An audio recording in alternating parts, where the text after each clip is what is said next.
It is our top story this Friday. A new witness is expected to take the stand in the Senzo Meyiwa murder trial. In fact, yeah, the state is dealing with the firearm that was seized from accused number 3. That's Mthobisi Mncube during his arrest back in 2015. Captain Marshall previously outlined the process followed in dealing with firearms that are seized from arrested persons. Now, for a recap of what we know so far and perhaps what lies ahead, let's bring in Newzroom Afrika's Mnisi, who is with us in our studios here in Randburg. And again, it's been quite an action-filled week, for lack of a better term, Linda. But coming out of these proceedings also this week is this conversation about the gun as part of the evidence there. Absolutely, Ayanda. You'll remember that the state is leading evidence around, a number of things, including the arrest of Mthobisi Mncube, who is accused number 3 in this particular matter. To take you back, you'll remember we previously heard evidence that he was arrested back in 2015 on an unrelated matter, and during his arrest, police found, a firearm, an unlicensed firearm, as well as ammunition.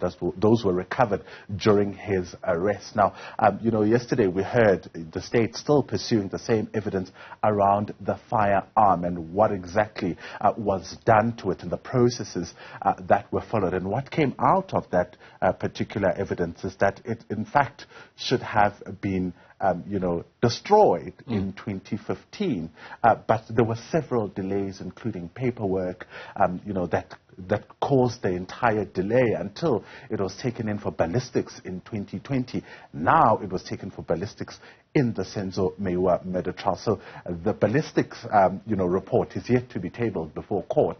But what we know is, and what seems to be startling, is that this firearm should have been destroyed in 2015. And I remember the witness, Bonginkosi Mncube, testifying yesterday, Captain Bonginkosi Mncube, saying that if this firearm was destroyed, I wouldn't be here today, which essentially is a loaded statement. But, of course, there are various interpretations to that. Yeah, absolutely. I mean, as we listen to the different witnesses coming about, there's going to be that main question that remains about whether or not there's a clearer picture emerging about what might have happened on that fateful night in 2014. Are we getting any semblance of that?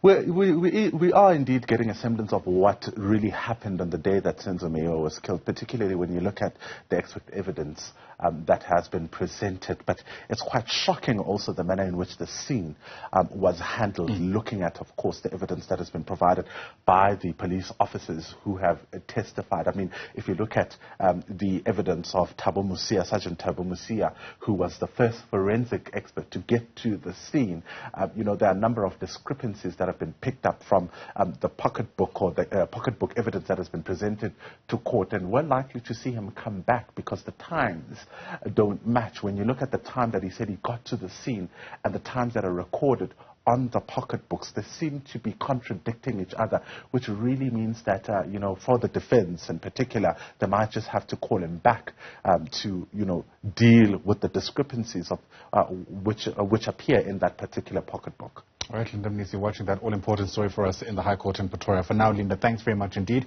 We're told that a new witness is expected to take the stand.